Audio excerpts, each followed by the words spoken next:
Bienvenue dans l'univers fascinant de l'alchimie avec la pierre philosophale, preuves irréfutables de son existence de Pappus. Cet ouvrage captivant, écrit par l'éminent occultiste et médecin Gérard Ancos, plus connu sous son pseudonyme Pappus, nous entraîne dans une quête mystique pour découvrir la légendaire pierre philosophale. Imaginez-vous dans une bibliothèque ésotérique, entourée de grimoires anciens et de symboles mystérieux. Pappus, avec son érudition exceptionnelle et son esprit éclairé, nous guide à travers les méandres de l'alchimie, explorant les preuves historiques et expérimentales de l'existence de la pierre philosophale. Ce texte nous révèle comment des générations d'alchimistes ont poursuivi ce rêve ultime de transformation, cherchant à transmuter le plomb en or et à atteindre l'immortalité spirituelle. Dans ce livre audio, nous plongerons dans les récits passionnants des alchimistes qui ont consacré leur vie à cette quête. Pappus nous dévoile les témoignages, les manuscrits et les expériences qui attestent de la réalité de la pierre philosophale. Il nous montre comment cette quête dépasse la simple transformation matérielle pour devenir une voie de purification et d'illumination intérieure. Vous serez captivé par la manière dont Pappus relie les enseignements alchimiques aux courants spirituels et philosophiques de l'époque, nous offrant une vision intégrale de la pierre philosophale comme symbole de la perfection humaine. À travers ces écrits, nous découvrons que l'alchimie n'est pas seulement une science ancienne, mais aussi une quête spirituelle profonde, visant à transformer non seulement les métaux, mais aussi l'âme humaine. Installez-vous confortablement, ouvrez votre esprit, et laissez les paroles de Pappus vous emporter dans cette exploration fascinante. Découvrez comment la pierre philosophale, preuves irréfutables de son existence, peut éclairer votre compréhension de l'alchimie et enrichir votre quête personnelle de vérité et de transformation. Bonne écoute, et que les enseignements de Pappus vous accompagnent dans votre voyage vers la sagesse et l'illumination spirituelle.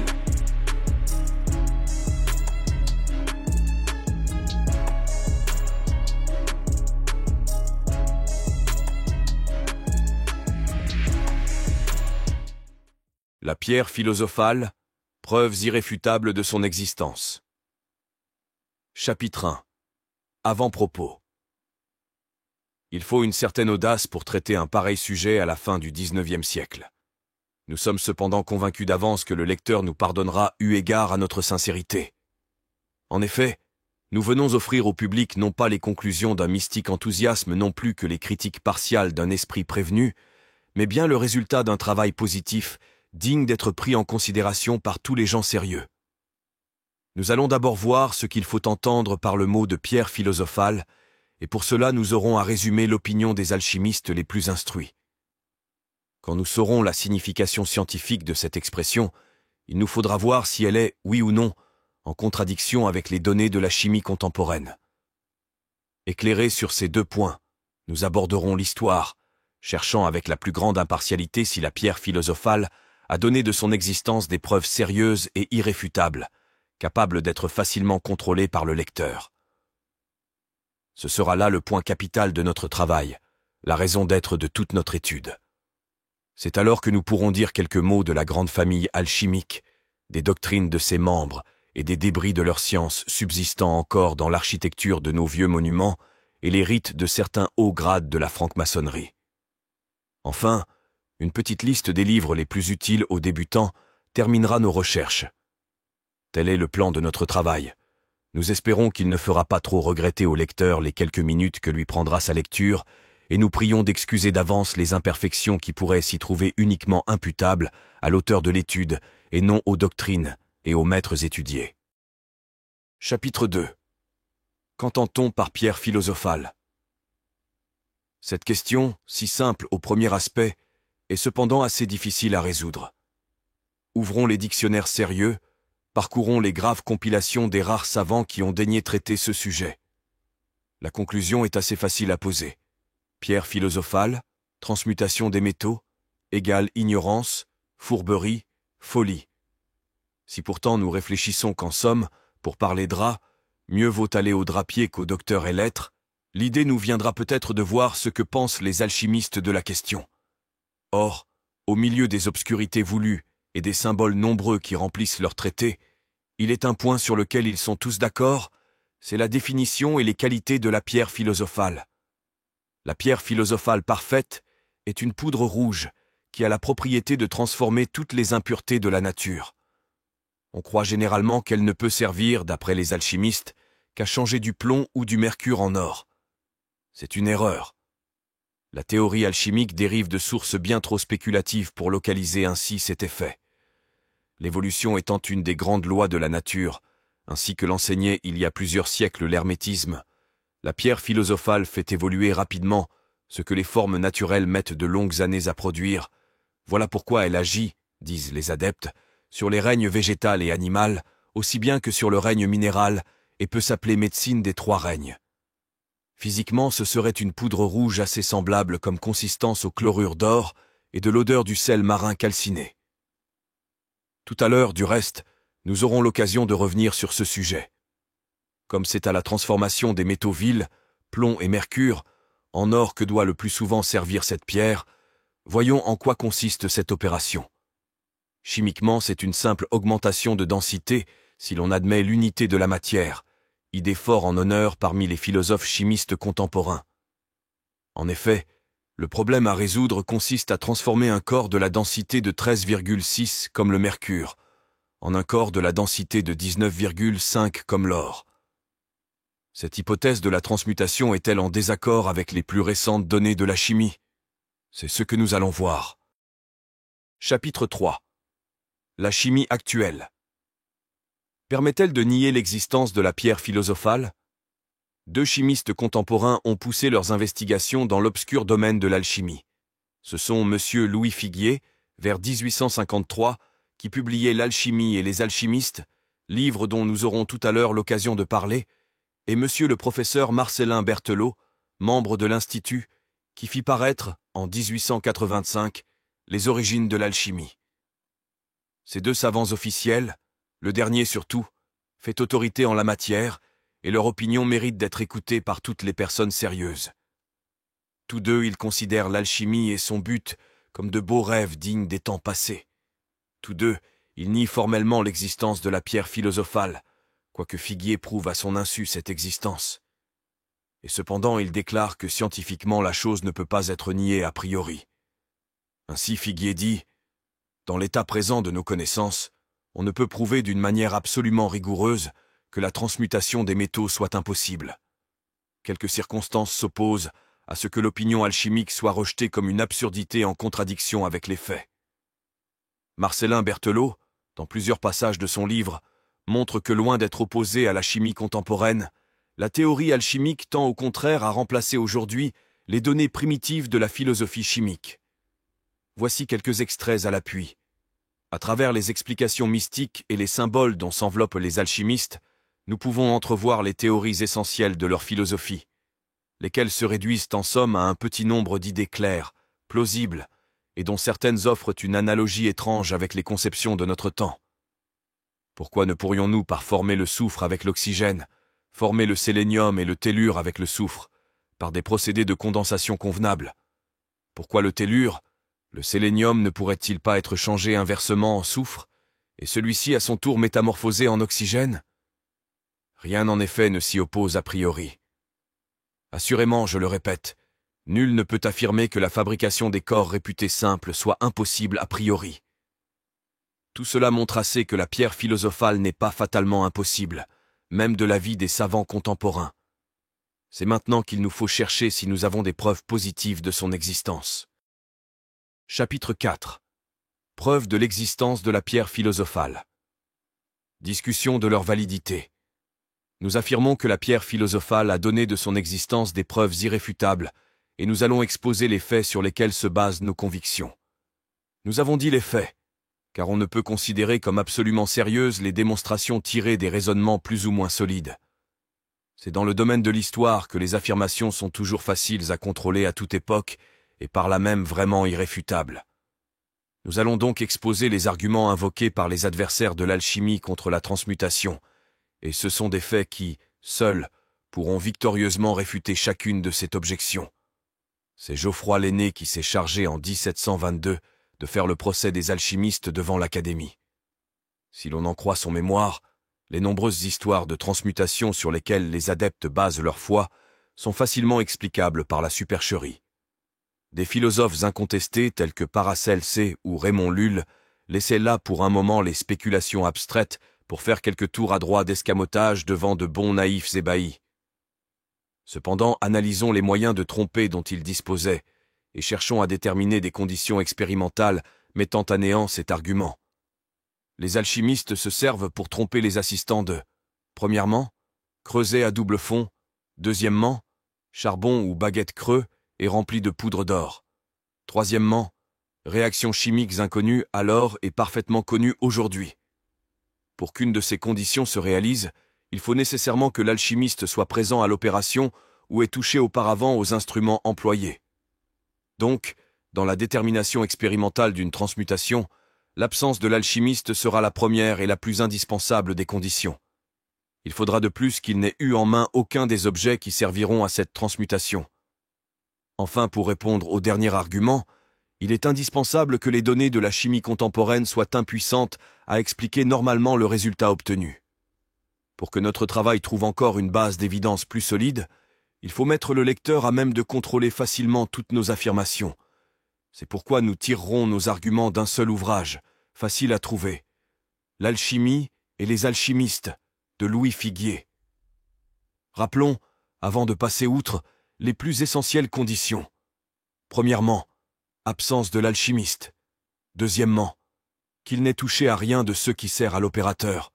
Troisièmement, que le fait soit inexplicable par la chimie contemporaine. Et on peut ajouter encore, quatrièmement, que l'opérateur ne puisse pas être soupçonné de complicité. Ouvrons le livre de Monsieur Figuier, édition de 1854, chapitre 3, page 206. Là, nous trouvons, non pas un, mais 3 faits répondant à toutes nos conditions, et que nous allons discuter un à un.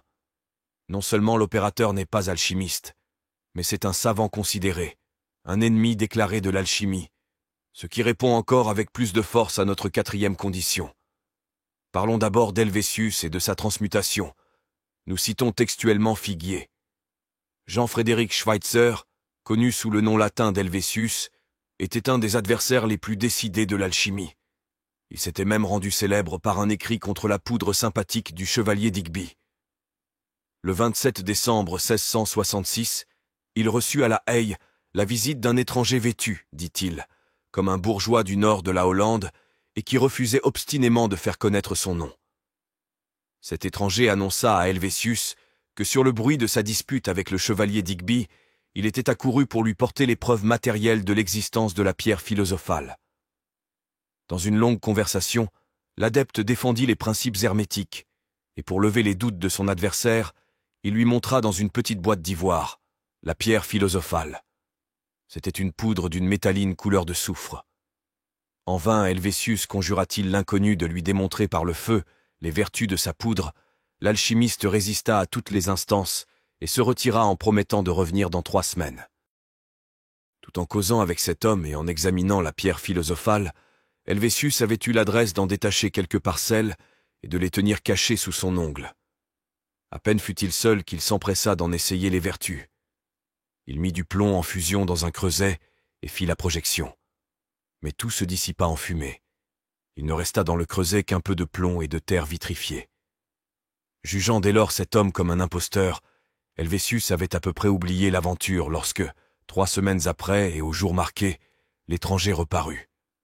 Il refusa encore de faire lui-même l'opération, mais cédant aux prières du médecin, il lui fit cadeau d'un peu de sa pierre, à peu près la grosseur d'un grain de millet. Et comme Helvétius exprimait la crainte qu'une si petite quantité de substance ne pût avoir la moindre propriété, l'alchimiste, trouvant encore le cadeau trop magnifique, en enleva la moitié disant que le reste était suffisant pour transmuer 1,5 once de plomb. En même temps, il eut soin de faire connaître avec détail les précautions nécessaires à la réussite de l'œuvre, et recommanda surtout au moment de la projection d'envelopper la pierre philosophale d'un peu de cire afin de la garantir des fumées du plomb. Helvétius comprit en ce moment pourquoi la transmutation qu'il avait essayée avait échoué entre ses mains. Il n'avait pas enveloppé la pierre dans de la cire et négligeait par conséquent une précaution indispensable. L'étranger promettait d'ailleurs de revenir le lendemain pour assister à l'expérience. Le lendemain, Helvétius attendit inutilement, La journée s'écoula tout entière sans que l'on vît paraître personne. Le soir venu, la femme du médecin, ne pouvant plus contenir son impatience, décida son mari à tenter seul l'opération.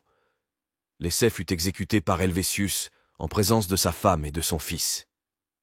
Deux fondit une once et demie de plomb, projeta sur le métal en fusion la pierre enveloppée de cire, couvrit le creuset de son couvercle et le laissa exposer un quart d'heure à l'action du feu. Au bout de ce temps, le métal avait acquis la belle couleur verte de l'or en fusion. Coulé et refroidi, il devint d'un jaune magnifique. Tous les orfèvres de La Haye estimèrent très haut le degré de cet or. Povelius, essayeur général des monnaies de la Hollande, le traita 7 fois par l'antimoine sans qu'il diminuât de poids. Telle est la narration qu'Helvétius a faite lui-même de cette aventure. Les termes et les détails minutieux de son récit excluent de sa part tout soupçon d'imposture. Il fut tellement émerveillé de ce succès que c'est à cette occasion qu'il écrivit son Vitulus Horeus, dans lequel il raconte ce fait et défend l'alchimie. Ce fait répond à toutes les conditions requises. Cependant, M. Figuier, sentant combien il était difficile à expliquer, ajouta quelques explications dans une édition postérieure, en 1860. Voulant trouver partout a priori de la fraude, voici son argument principal. L'alchimiste a soudoyé un complice qui est venu mettre dans un des creusets d'Helvétius un composé d'or facilement décomposable par la chaleur. Est-il nécessaire de montrer la naïveté de cette objection? Premièrement, comment choisir juste le creuset que prendra Helvétius? Deuxièmement, comment croire que celui-ci soit assez sot pour ne pas reconnaître un creuset vide d'un plein ou un alliage d'un métal? Troisièmement, pourquoi ne pas se donner la peine de relire le récit des faits? Monsieur Figuier aurait vu 2 points importants. D'abord la phrase suivante. Il prit une once et demie de plomb. Ce qui indique qu'il l'a pesé, qu'il l'a manié, ce qui l'aurait mis à même de vérifier facilement si c'était vraiment du plomb. Quatrièmement, ensuite ce petit détail. Il couvrit le creuset de son couvercle, ce qui empêche toute évaporation ultérieure. Cinquièmement, supposez même que vraiment Helvétius ait été trompé, que lui, savant expérimenté, ait pris de l'or pour du plomb. La preuve de la transmutation n'en ressort pas moins évidente, car les critiques oublient toujours le fait suivant. S'il existe un alliage cachant l'or en lui, le lingot, après évaporation ou oxydation du métal impur, pèsera beaucoup moins que le métal initialement employé. Si, au contraire, il y a adjonction par un procédé quelconque d'or, le lingot pèsera beaucoup plus que le métal initialement employé. Or, la transmutation de Bérigard de Pise, qu'on trouvera ci-après, prouve irréfutablement l'inanité de cet argument. Enfin, pour détruire à tout jamais les affirmations de M. Figuier, il suffit de remarquer que les orfèvres de La Haye, ainsi que l'essayeur des monnaies de la Hollande, constatent la pureté absolue de l'or, ce qui serait impossible s'il y avait eu un alliage quelconque. Ainsi tombe d'elle-même l'explication que le critique donne de ce fait. Nous ne pouvons guère expliquer aujourd'hui ces faits qu'en admettant que le mercure dont on faisait usage, ou le creuset que l'on employait, recelait une certaine quantité d'or dissimulé avec une habileté merveilleuse. Nous avons dit qu'un seul fait bien prouvé suffisait pour démontrer l'existence de la pierre philosophale, et cependant il en existe 3 dans les mêmes conditions. Voyons les 2 autres. Voici le récit de Bérigard de Pise, cité de même par Figuier, à la page 211. « Je rapporterai, nous dit Bérigard de Pise, ce qui m'est arrivé autrefois lorsque je doutais fortement qu'il fût possible de convertir le mercure en or. Un homme habile, voulant lever mon doute à cet égard, me donna un gros d'une poudre dont la couleur était assez semblable à celle du pavot sauvage et dont l'odeur rappelait celle du sel marin calciné. Pour détruire tout soupçon de fraude, j'achetai moi-même le creuset, le charbon et le mercure chez divers marchands, afin de n'avoir point à craindre qu'il n'y eût de l'or dans aucune de ces matières, ce que font souvent les charlatans alchimiques. Sur 10 gros de mercure, j'ajoutai un peu de poudre. J'exposai le tout à un feu assez fort, et en peu de temps la masse se trouva toute convertie en près de 10 gros d'or, qui fut reconnu comme très pur par les essais de divers orfèvres. Si ce fait ne me fût point arrivé sans témoin, hors de la présence d'arbitres étrangers, j'aurais pu soupçonner quelque fraude. Mais je puis assurer avec confiance que la chose s'est passée comme je la raconte. Ici, c'est encore un savant qui opère, mais il connaît les ruses des charlatans et emploie toutes les précautions imaginables pour les éviter. Enfin, citons encore la transmutation de Van Helmont pour édifier en tout point le lecteur impartial. En 1618, dans son laboratoire de Vilvoorde, près de Bruxelles, Van Helmont reçut d'une main inconnue un quart de grain de pierre philosophale. Elle venait d'un adepte, qui, parvenu à la découverte du secret, désirait convaincre de sa réalité le savant illustre dont les travaux honoraient son époque. Van Helmont exécuta lui-même l'expérience seul dans son laboratoire. Avec le quart de grain de poudre qu'il avait reçu de l'inconnu, il transforma en or 8 onces de mercure. Il faut convenir qu'un tel fait était un argument presque sans réplique à invoquer en faveur de l'existence de la pierre philosophale. Van Helmont, le chimiste le plus habile de son temps, était difficile à tromper. Il était lui-même incapable d'imposture, et il n'avait aucun intérêt à mentir puisqu'il ne tira jamais le moindre parti de cette observation. Enfin, l'expérience ayant eu lieu hors de la présence de l'alchimiste, il est difficile de comprendre comment la fraude eût pu s'y glisser. Van Helmont fut si bien édifié à ce sujet qu'il devint partisan avoué de l'alchimie. Il donna en l'honneur de cette aventure le nom de Mercurius à son fils nouveau-né. Ce Mercurius Van Helmont ne démentit pas d'ailleurs son baptême alchimique. Il convertit Leibniz à cette opinion. Pendant toute sa vie, il chercha la pierre philosophale et mourut sans l'avoir trouvée, il est vrai, mais en fervent apôtre. Reprenons maintenant ces 3 récits, et nous constaterons qu'ils répondent aux conditions scientifiques posées. En effet, le mercure ou le plomb contenait-il de l'or? Je ne le pense pas. Attendu. Premièrement, Helvétius, qui ne croyait pas à l'alchimie non plus que Van Helmont et Bérigard de Pise, qui étaient dans le même sia, n'allait pas s'amuser à en mettre. Deuxièmement, que dans aucun sia l'alchimiste n'avait touché aux objets employés. Troisièmement, enfin que dans la transmutation de Bérigard de Pise, si le mercure avait contenu de l'or et que celui-ci fut resté seul après la volatilisation du premier, le lingot obtenu aurait pesé beaucoup moins que le mercure employé, ce qui n'est pas. Après cet argument, on pourrait croire que la liste est close. Pas le moins du monde. Il en reste encore un, peu honnête. Il est vrai, mais d'autant plus dangereux. Tous ces récits, tirés de livres imprimés, ne sont pas l'œuvre des auteurs signataires, mais bien d'habiles alchimistes imposteurs. Voilà certes une terrible objection qui semble détruire tout notre travail, mais la vérité peut encore apparaître victorieusement. En effet, il existe une lettre d'une tierce personne aussi éminente que les autres, le philosophe Spinoza, adressée à Jarrick Jellis. Cette lettre prouve irréfutablement la réalité de l'expérience d'Helvétius. Voici le passage important. Ayant parlé à Voss de l'affaire d'Helvétius, il se moqua de moi, s'étonnant de me voir occupé à de telles bagatelles. Pour en avoir le cœur net, je me rendis chez le monnayeur Brechtel, qui avait essayé l'or. Celui-ci m'assura que, pendant sa fusion, l'or avait encore augmenté de poids quand on y avait jeté de l'argent. Il fallait donc que cet or, qui a changé l'argent en de nouvel or, fût d'une nature bien particulière. Non seulement Brechtel, mais encore d'autres personnes qui avaient assisté à l'essai, m'assurèrent que la chose s'était passée ainsi. Je me rendis ensuite chez Helvétius lui-même, qui me montra l'or et le creuset contenant encore un peu d'or attaché à ses parois. Il me dit qu'il avait jeté à peine sur le plomb fondu le quart d'un grain de blé de pierre philosophale. Il ajouta qu'il ferait connaître cette histoire à tout le monde. Il paraît que cet adepte avait déjà fait la même expérience à Amsterdam, où on pourrait encore le trouver. Voilà toutes les informations que j'ai pu prendre à ce sujet. À Bourbourg, le 27 mars 1667. Spinoza. Tels sont les faits qui nous ont conduits à cette conviction.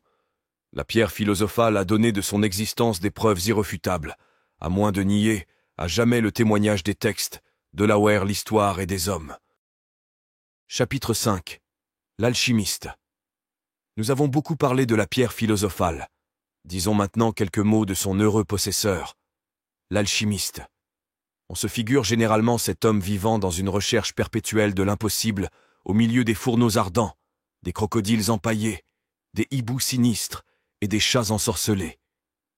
Il suffit cependant d'ouvrir leurs livres, de voir la façon dont eux-mêmes représentent leurs fourneaux et leurs laboratoires, pour constater que c'est là une profonde erreur accréditée par les préjugés de la foule.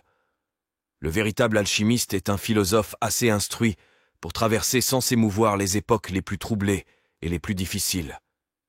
Il est le dépositaire sacré de toute cette science merveilleuse, enseignée jadis dans les sanctuaires vénérés de l'Inde et de l'Égypte. Il faut qu'il sache chasser la voilée pour échapper au regard jaloux du despote clérical qui flaire en lui l'ennemi et qui le surveille étroitement. C'est quand l'Inquisition persécute impitoyablement toute trace de savoir que le philosophe hermétique voile davantage, c'est écrit sous les symboles et les mystérieuses figures, pas assez cependant pour que le chercheur consciencieux ne puisse facilement comprendre. Voilà l'origine des obscurités voulues qu'on rencontre dans les ouvrages des adeptes. Quel usage font-ils des richesses immenses que peut leur procurer la connaissance du merveilleux secret? Une des règles élémentaires de la science dite occulte enseigne que, pour être maître de quelque chose, il faut savoir la considérer avec la plus grande indifférence. Celui qui désire la pierre philosophale pour les richesses qu'elle procure et pour son bien matériel a des chances considérables pour ne jamais la posséder.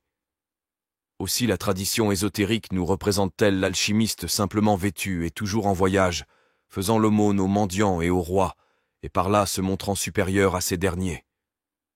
Si nous en croyons les récits des contemporains, l'alchimiste Nicolas Flamel, possesseur de richesses immenses, les employait uniquement en fondations pieuses ou charitables et mangeait, ainsi que sa femme, des légumes bouillis dans de la grossière vaisselle de terre. Nous trouverons cette idée mise en pratique jusqu'en plein XIXe siècle où l'alchimiste Siliani ayant, raconte-t-il, découvert la pierre philosophale au bout de 40 ans de travaux, vécut en petit rentier bien modeste, après avoir eu la tentation d'offrir le précieux secret au roi Louis XVIII. Sa femme l'en détourna. Du reste, il suffit de parcourir l'ouvrage de Figuier pour avoir de nombreux détails sur ce sujet. La doctrine enseignée par les alchimistes est en grande partie philosophique. L'expérience ne doit que servir de contrôle aux théories spéculatives énoncées dans les livres les plus vénérés. C'est pourquoi les adeptes nomment l'ensemble de leurs connaissances philosophie hermétique. La philosophie hermétique professe l'unité de substance à la base de toutes ses démonstrations. 2. Existe un principe universel répandu dans tous les corps, quelle que soit leur composition d'autre part. C'est la connaissance de ce principe universel et sa mise en action qui constitue le secret du grand œuvre et qui rend différentes ab initio les expériences alchimiques des travaux des chimistes ordinaires que les philosophes hermétiques considèrent comme des garçons de laboratoire. Cette force occulte a reçu une foule de noms dans les ouvrages alchimiques. C'est le télesme d'Hermès, l'Aour des kabbalistes, le Roi Elohim de Moïse, le Mercure universel des alchimistes, la lumière astrale de la science occulte, le mouvement de Louis Lucas, etc. Du reste, cette théorie, à laquelle sont amenés les philosophes contemporains, vient d'être remise au jour dans toute sa beauté par les travaux de la Société théosophique sous l'inspiration des adeptes hindous. On trouvera aussi des détails sur ce sujet intéressant dans une très belle étude de M. de Rochas intitulée « Les doctrines chimiques au XVIIe siècle » et parue dans le Cosmos en 1888. Existe-t-il à notre époque quelques traces de cette philosophie hermétique et de cet enseignement? Cherchons-le. Chapitre 6. Vestiges de l'alchimie. À notre époque, les alchimistes travaillaient en général seuls jusqu'au XVIe siècle. Dès cette époque, l'initiation fut donnée par des sociétés secrètes plus ou moins puissantes. Ce sont elles qui ont laissé des traces assez durables pour que nous puissions les retrouver à notre époque. Sans vouloir parler des Templiers, prématurément détruits, la plus importante et le plus connue des sociétés hermétiques est sans contredit la mystérieuse fraternité des Rose-Croix. C'est sous leur impulsion que fut fondée par Asmol la franc-maçonnerie anglaise d'où sont dérivées toutes les initiations modernes. La franc-maçonnerie nous présente encore aujourd'hui les traditions vivantes de l'hermétisme dans plusieurs de ses hauts grades, et c'est à ce point de vue que le frère Ragon l'a particulièrement étudié dans sa maçonnerie occulte.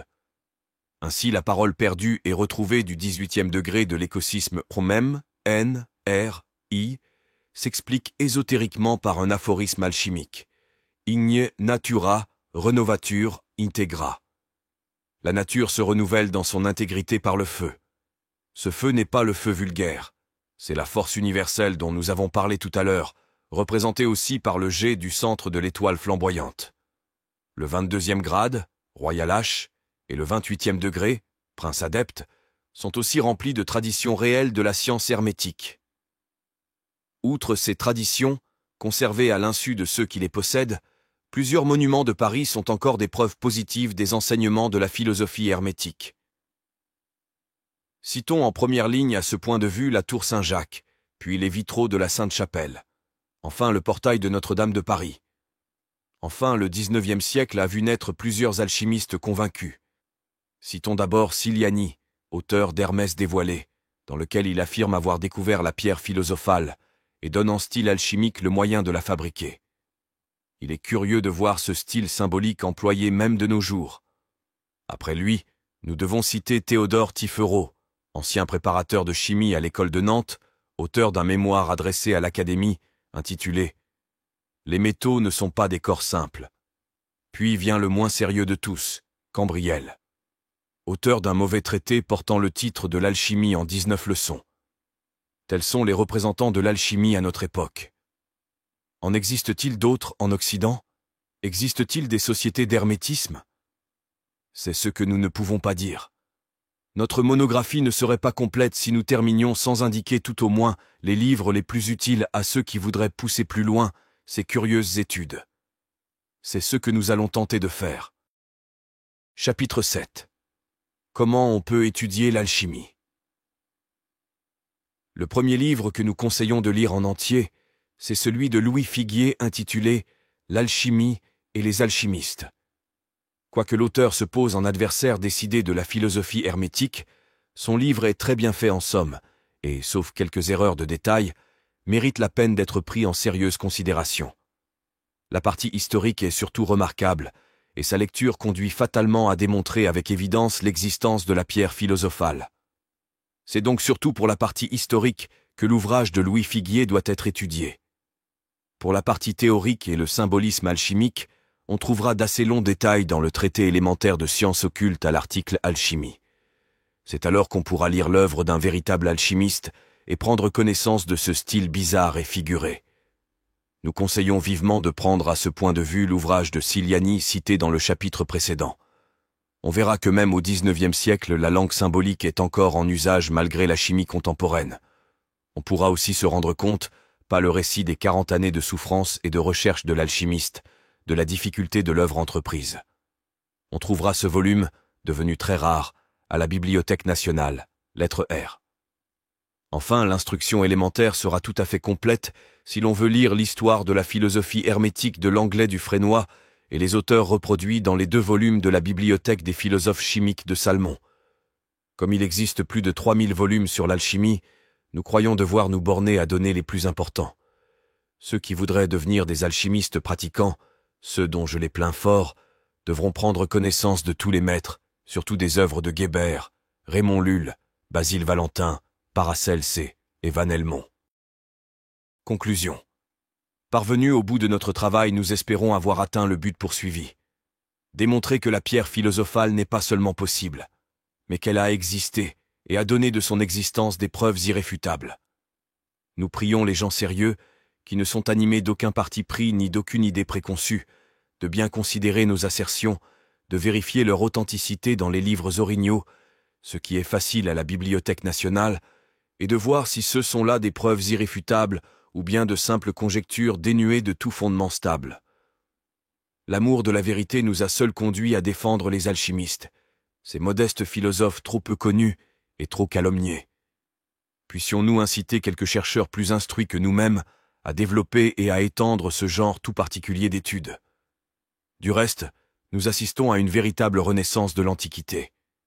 Les phénomènes si curieux de la suggestion viennent détruire bien des conclusions anticipées, et peut-être le XXe siècle verra-t-il se constituer enfin la synthèse par l'alliance de la physique positiviste de l'Occident avec la métaphysique idéaliste de l'Orient. Puisse ce jour être proche où toutes les philosophies rentreront dans l'unité d'une même science, où tous les cultes rentreront dans l'unité d'une même foi, où la science et la foi donneront, par leur alliance, naissance à une seule et synthétique vérité.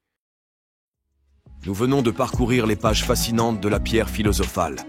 Preuves irréfutables de son existence de Pappus, une exploration approfondie de l'un des plus grands mystères de l'alchimie. Pappus, figure emblématique du mouvement ésotérique, nous guide à travers les preuves historiques et symboliques qui attestent de l'existence de la pierre philosophale. déchiffrant les textes anciens et les pratiques alchimiques, il nous révèle comment cette quête mythique est non seulement une recherche de transformation matérielle, mais aussi une quête profonde de transformation spirituelle. À travers ses analyses rigoureuses et ses révélations inédites, Papus nous invite à redécouvrir la pierre philosophale non seulement comme un objectif alchimique, mais comme un symbole puissant de la quête intérieure pour l'illumination et la perfection. Si cette immersion dans les secrets de la pierre philosophale vous a captivé, abonnez-vous à notre chaîne pour ne manquer aucune de nos futures explorations dans le monde des sciences sacrées et de l'ésotérisme. Likez et partagez cette vidéo est un geste précieux qui aide à faire connaître ces savoirs anciens à un plus grand nombre. Pour soutenir notre travail et nous permettre de continuer à créer des contenus de qualité, pensez à nous soutenir sur Tipeee. Votre contribution est essentielle pour maintenir cette aventure intellectuelle et spirituelle en vie, et pour offrir à notre communauté la possibilité de découvrir ces trésors de sagesse. Merci pour votre écoute et pour votre soutien. Que les révélations de Papus enrichissent votre compréhension de l'alchimie et vous accompagnent dans votre propre quête de vérité et de transformation. Ensemble, continuons à explorer les mystères de l'univers et à nourrir notre soif de savoir.